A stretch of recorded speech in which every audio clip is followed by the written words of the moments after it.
Hello and a warm welcome to Federal's special program, Capital Beat. Congress leader Udit Raj has launched a sharp attack against party colleague Shashi Tharoor over his remarks on the recent Pahalgam terror attack as he questioned uh, uh, Shashi Tharoor's political allegiance. Now, Udit Raj has questioned whether Tharoor was speaking for the Congress or aligning himself with the ruling BJP.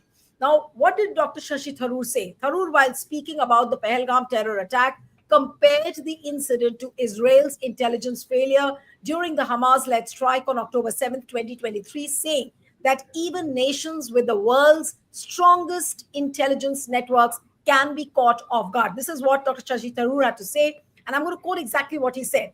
Obviously, there was no foolproof intelligence. There was some failure, but we've got the example of Israel, the world's best intelligence services, according to everybody, which was taken by surprise on October 7th, just 2 years ago. It seems to me, just as Israel is waiting till the end of the war before they demand accountability, similarly, I think we too should see the present crisis through and then demand accountability from the government. No country can ever have a foolproof 100% intelligence. And he was quoted as saying this. He gave an interview with to ANI where he spoke about this.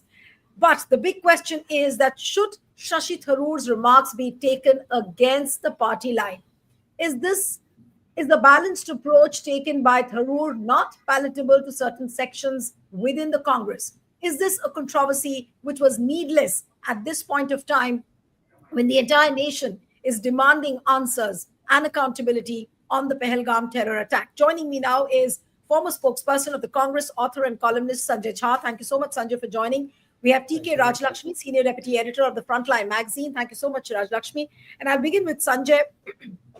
Sanjay, what would you really say to this controversy and Udit Raj calling Shashi Tharoor a spokesperson of the BJP, where he's come out with a balanced position? And is Shashi Tharoor really wrong in saying this? Would he be called as someone who's going against a party line?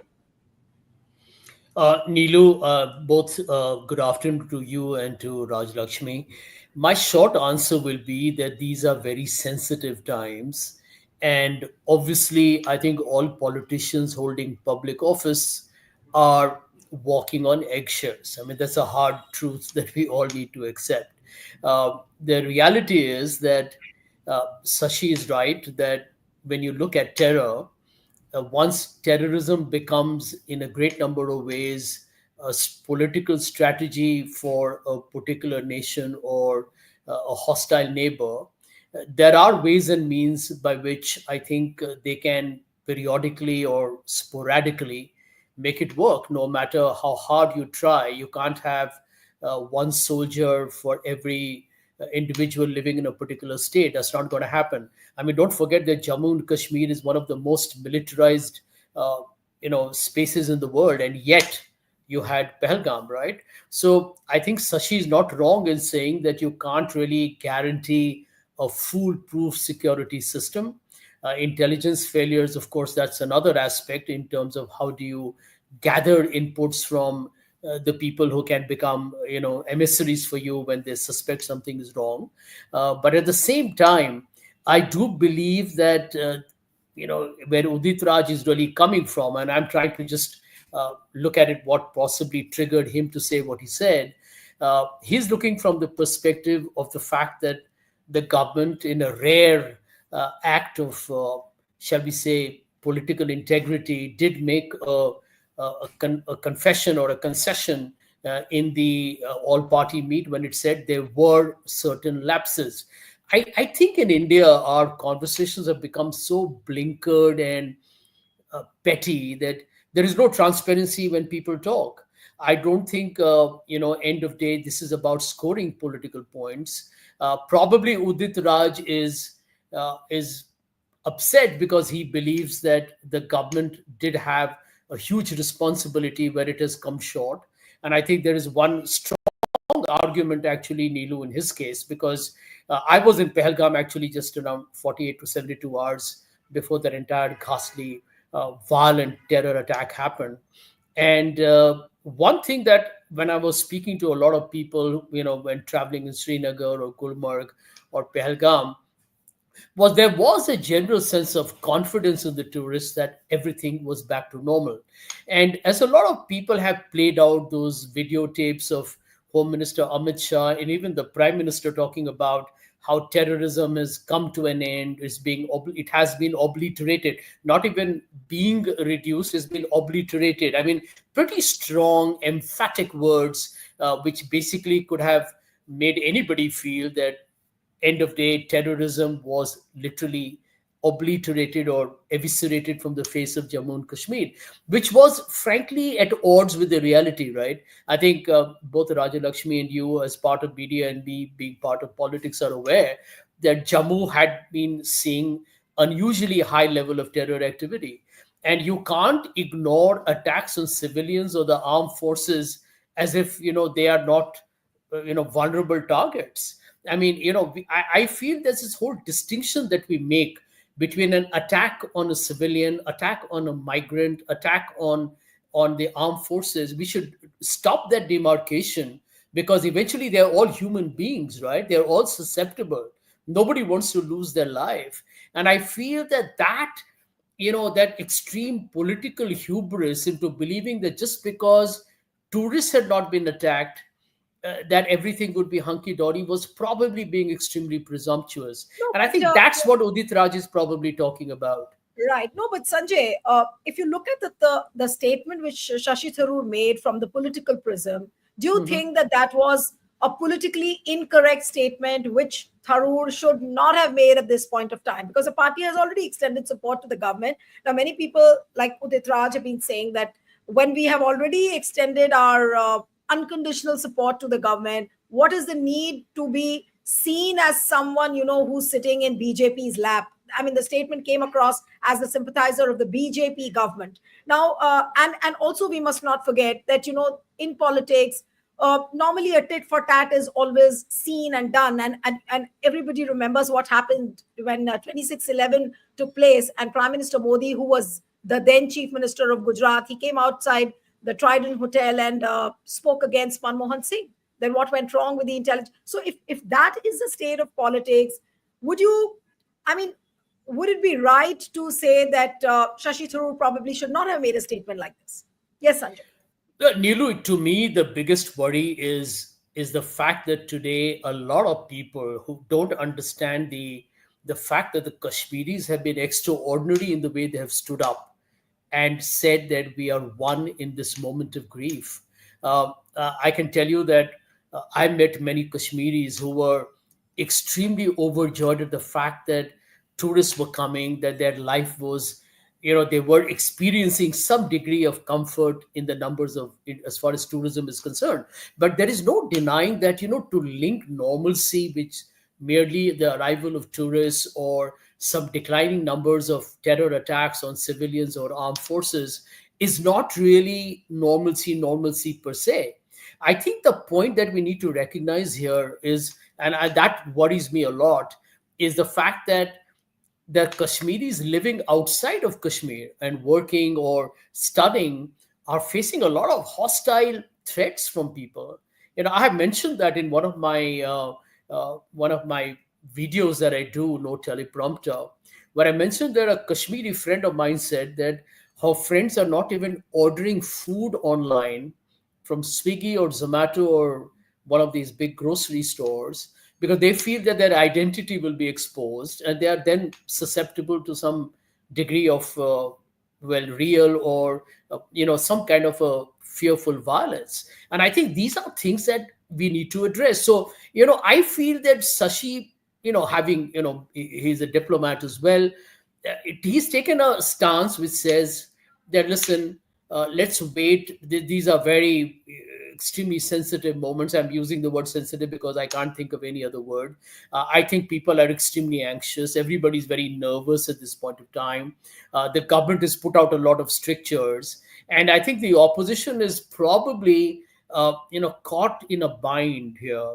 They know that the government has been irresponsible in many ways. There is a definite security and intelligence lapse. They also recognize that this whole halo of normalcy was probably hugely exaggerated, and that may have lulled a lot of people into believing that things were okay and they could travel without worrying about a potentially very dastardly consequence. But at No, the but the whole same point time, is the whole point is that why couldn't Shashi Tharoor raise some very direct and straightforward questions to Modi rather than saying what he did? But he was seen as someone who was sympathetic towards BJP. He expressed solidarity with the BJP. At least the statement looked like that, and that is why these questions, and that is why Udit Raj said that why is he becoming a super BJP spokesperson? So well, should he not have you tough questions? That's what the thing is. Nilu, I can't really answer for why Udit asked him what he did, but I can definitely say one thing for a fact that if you look at the Congress's response after the all-party meet, you had Mr. Kharge and Mr. Rahul Gandhi say that we stand with the government, and we are only kind of standing in solidarity with whatever they do. But if you look at the CWC, that entire press release that they sent out, they were critical of the government. In fact, they talked about that Chhattisgarh social media handle that tried to actually, in a great number of ways, emotionally exploit what I would call is an extremely tragic situation of the unfortunate widow whose husband was brutally slaughtered on that day in Pahalgam. So I think the Congress has, at this point, possibly got to recognize that it's probably struggling with whether it should be circumspect in terms of not appearing to be hostile to the government, but the government has a big responsibility of knowing how to respond uh, to the attacks encouraged from the Pakistan side. At the same time, it does realize that there have been some serious operational fallibilities and security lapse for sure. And I think that these are manifesting in this extremely unusual, what I call as a slugfest between Udit Raj, and I haven't seen Sashi respond to that. But I think it's put Sashi in a bit of an awkward position because there have been these other instances with Sashi that have got a lot of people in the Congress extremely miffed with him. But I think we should leave it at that because end of day, I think you're going to find a lot of this in the days and the weeks ahead. You're already finding a lot of BJP leaders who are speaking in a language that appears to be highly, I would say, disturbing. There is already, you can sense a lot of anger. There are incidents being reported which are very disconcerting. And I would possibly love to hear what you and Raja Lakshmi have to talk about that as well. Yeah, I was in fact coming to Rajalakshmi now. That Rajalakshmi, would you call it a political mistake, the kind of statement which Shashi Tharoor made, and should he not have made it? That's a question. That should he or should he not have said what he did? And because he comes across as a sympathizer of BJP, and as what Udit Raj said, that he's a super BJP spokesperson. Well, Yes. I think he he could have not made that statement, essentially, because I would have rather expected somebody, from the BJP saying it, that security lapses happen, it's par for the course, and these things happen all the time. When you're in government, you can't anticipate everything, and that intelligence failures can happen. So I would have, I mean, since nobody from the BJP has said it so far. I mean, I do not. I do not recall if anybody has said it so far. So his saying definitely jars, and also because he's not a small fry in the Congress party. I mean, he's a senior leader, and therefore one would expect that he should maybe take the party line, if there is a party line. And I think that there should be a party line in this. I mean, where to draw the line on these issues, and what you should not say in public. I mean, yes, everybody's with the country. All the opposition parties have said that we are with that we have the government, and that whatever steps it takes, we are going to support it. But that should not prevent it from prevent the opposition from asking questions also. So it does not make them less patriotic. yeah, and if they ask questions. In fact, people who've been affected by that, the survivors of that attack have been asking this. They've been saying that security lapses have occurred. Why is there so much of bandobast when VIPs come, and that when we are there, just in fact easy fodder for such attacks. So these are questions, in fact, ordinary people are asking, including the survivors of those, of that ghastly attack. So it does not really make anybody less patriotic if we ask the right questions. And frankly, I was a little bit surprised that the government, issued an advisory to the media also about not showing certain things that might reveal certain issues or whatever. But I mean, I don't think the concern was so much. I think perhaps the concern was in the sense of not pointing out the failures, and the lack of accountability at the end of the government. These So, questions are going to be asked in any democracy. and right. and and in fact, Shashi Tharoor's statement, I mean, I don't know why sort of Udit Raj reacted. I would have rather that the Congress High Command should have perhaps, reined him in and told him, boss, you're stepping out of line. Huh? This is not something expected of you, at least. Yeah, And no, but therefore, what does it show? What does it show? High Command not reacting, but Udit Raj getting hypersensitive about this issue. Though the party has clarified its line, they've mentioned it in their CWC resolution, also on Pahalgam. So unnecessarily, is it too much of an issue? I mean, making a mountain out of a molehill. Is that the case? Udit Raj in fact, getting both of them annoyed. should be reined in. I think both of them should be reined in. Udit Raj should also be called in to explain as to why did he say such things. Yeah, You're not supposed to wash your dirty linen in public. At least for the Janta, the party should show that is united. I mean, how is it supposed to lead the India bloc when its own house uh, is in disarray, isn't it? So I think these are some issues that they have to you do address, see this. internally. You do see this episode as the Congress House again in a disarray. Raj Lakshmi? Yeah, why should he give a clean sheet to the government? I mean, I don't see why should he. I mean, he's not. I mean, of course, Udit Raj is saying that why you talking like a BJP spokesperson is also a little bit of a stretch. But then, why should he say that of all things? Right, He could have said a zillion other things. right. Why should he say that? It happens. Intelligence failure happens. I mean, you tell this to the family. One of the victims. They aren't going to buy this, you know because they've been saying it, that as to why should an intelligence failure happen only in the case of ordinary people, where ordinary people become victims, isn't Yeah. it? No, so but uh, also yeah. these visuals of Nishikant Dubey's anniversary celebrations just 10 Yeah. days before, so much of money Yes. spent on the security, all those questions are there. But then coming back to the same question on Shashi Tharoor, Sanjay, to you, uh, would you think, I mean, will Congress go to that extent of sacking Shashi Tharoor on this bid? Because maybe, I don't know, because these are sensitive times, hypersensitive reactions can take place. I don't know if Congress will go to that level of sacking Shashi Tharoor on this pretext. Can they do that? Because No, I anyway, Shashi Tharoor has been speaking against the party. It has been misunderstood lot many times, and many times, in fact, it has been said that probably Shashi Tharoor is going to join BJP, and not once but many times. So, could this be an apt moment where Congress can really use its knife? Needu, I hope not. I think this is a time to be, both practical as well as pragmatic. Emotional temperatures will run high, but there is one point that needs to be stated: that what is the truth? The truth is that it's very evident that this was Pakistan sponsored. That's one part. The government, of course, will have to do its job in terms of putting out as much evidence and information out in the public domain. I mean, that will be part of the process. I'm assuming that. But at the same time, it cannot be denied that there have been lapses on our part.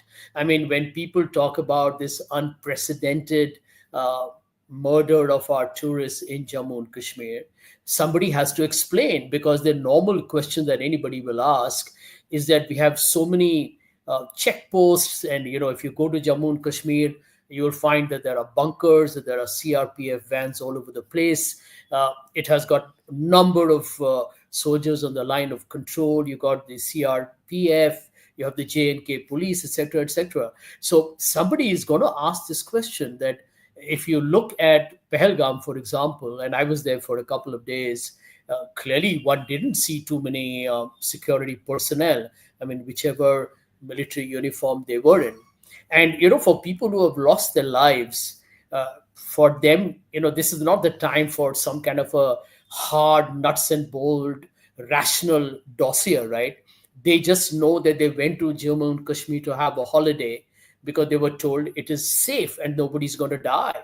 It's as simple as that. Let's go to the chase, right? What Mr. Modi's government has to answer to the people of India, because there is enough. So the evidence is out there where both the Home Minister and the Prime Minister claimed that things were back to normal and that Jammu Kashmir would was now open to the entire universe.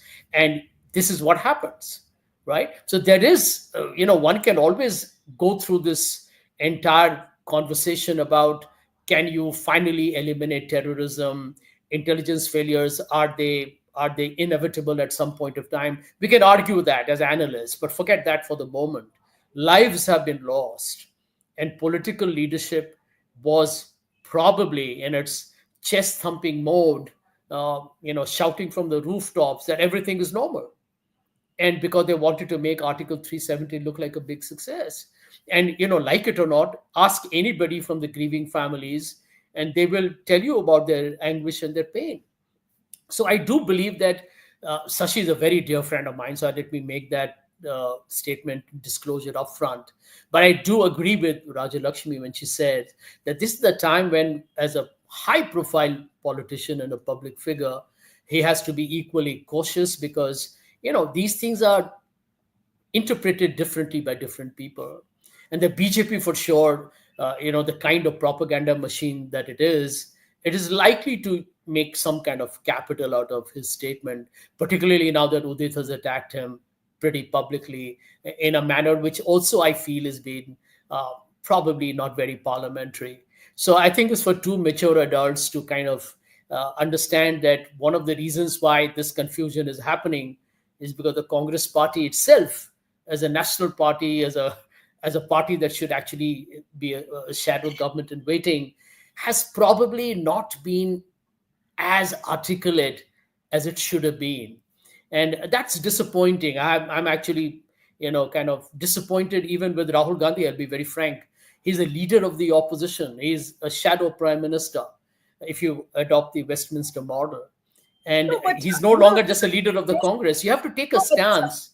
No, but Sanjay, what you raised is a very valid point. Does the opposition look confused as far as its positioning on Pahalgam is concerned? Because it doesn't seem to be going against the government on this, but at the same time, it's struggling to, put those hard questions before the government. And the moment it does that, then again, it's going to be labeled as anti-India. So, is opposition in the country and in India, is it in a bind over this Pahalgam terror attack as far as its positioning is concerned? Yes, Sanjay. Well, the short answer to that is questioning the government at a time when lives have been lost, for heaven's sake. Isn't that the job of the opposition?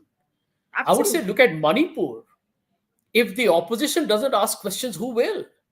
And the opposition stands vindicated in terms of what happened in Manipur. I just find it absolutely absurd and preposterous that the Congress party does not think that at this point of time, of course, everybody is standing with the government. Nobody here, I can tell you, neither you nor Raja Lakshmi nor I have to give any patriotic certificates, to prove our credentials of being true to our country and our constitution. That's not the point. It's absurd that we are even having this chat along those lines. But the opposition, this conversation can only change if the Congress party realizes that you can stand with the government and you can also be critical of it at the same time. It's not an either or. And I just find it very awkward and odd. This is one of the reasons why I always had a problem with, to a great extent, with Rahul, and I continue to have that with the Congress, is that you can't be mealy mouthed when it comes to critical and crucial issues. You need to speak because you're representing India. I mean, the opposition represents 63% of India, larger than the BJP in parliament. So I think this is where the confusion lies. And I'm going to, unfortunately, I have to leave because I'm loving chatting with both you and Raja Lakshmi. That I will follow up on what you and Raja Lakshmi talk later. But I do definitely feel that the Congress and Rahul Gandhi need to be out there speaking to the people of India, not to make any political points, not to just kind of attack and abuse the ruling party to make it look fragile and weak, but because you need to convey to the people of India that we are representing you and keeping you secure and ensuring that the country moves in the right direction is our responsibility. Right. In fact, Thank you. thank you so much, Sanjay. Yes, you have to leave, Thank so you. I'll let you go. Thank you. Thank you. But I Thank was you, just Raja Lakshmi. And I'm very sorry for having taken a disproportionate amount of time from Needu before leaving. no, no, no. I was in fact coming for the concluding remarks Thank you. only to Raj Lakshmi. That Raj Lakshmi, Thank so by that standard, and if we have like discussed for the last 25 minutes that opposition should have raised important questions, opposition looks like in a bind. What is the compulsion? We do not know. But then by that yardstick, if you look at Shashi Tharoor's statement, so it will look like a politically incorrect statement, and Congress wouldn't be wrong. Udit Raj wouldn't appear wrong if he has raised a question like this.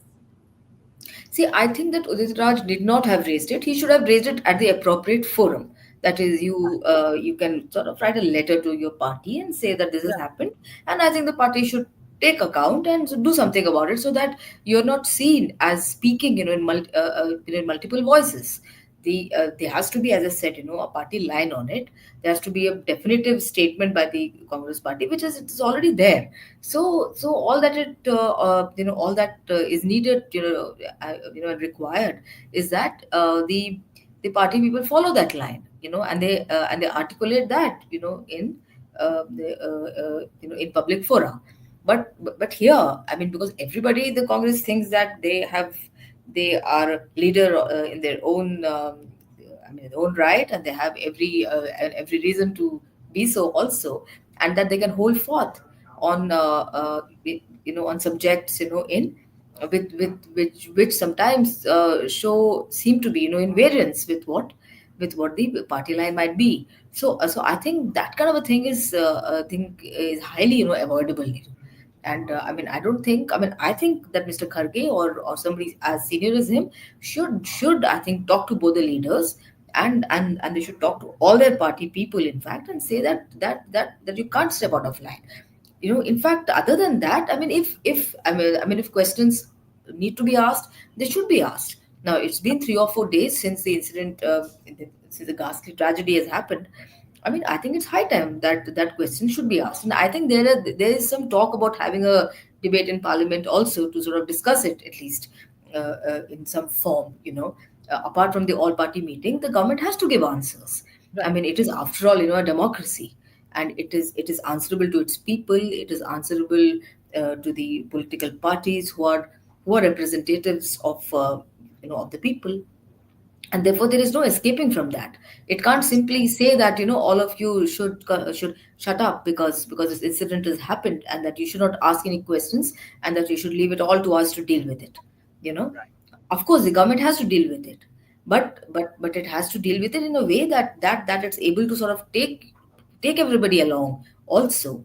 And it can't be done, just by just having that, just using the argument that if you ask questions, then you are less patriotic, and if Yes. you remain silent and support us all along, I think, irrespective of whatever step we might take, that is being more patriotic. For all you know, the opposition parties might just support the government for, Right. and they've already said so. So but in spite of that, the onus is now the government to sort of, give all the answers, and to admit lapses if they have happened. Because the first step towards correction is, I think, admission of lapses, isn't it? That's how course correction takes place. Yes, everything did not be in the public domain, but at least you can, sort of confide, you can take the opposition parties into confidence, at least, because here it's not that everybody is going to make, political hay out of the situation, and that that everybody sort of realizes, the tragedy. and the gravity of what has happened. But at the same time, there has been an equal amount of chest thumping on this whole issue of the normalcy has returned, and that we abrogated Article 370, and that we have done the right thing, in spite of everything. So I think the government should also be sort of prepared to hear a critique of its actions also. Absolutely. Yeah. Yeah. Thank you so much, Raj Lakshmi, for joining on the Federal. Thank you. Thank you, Neil. Thank you.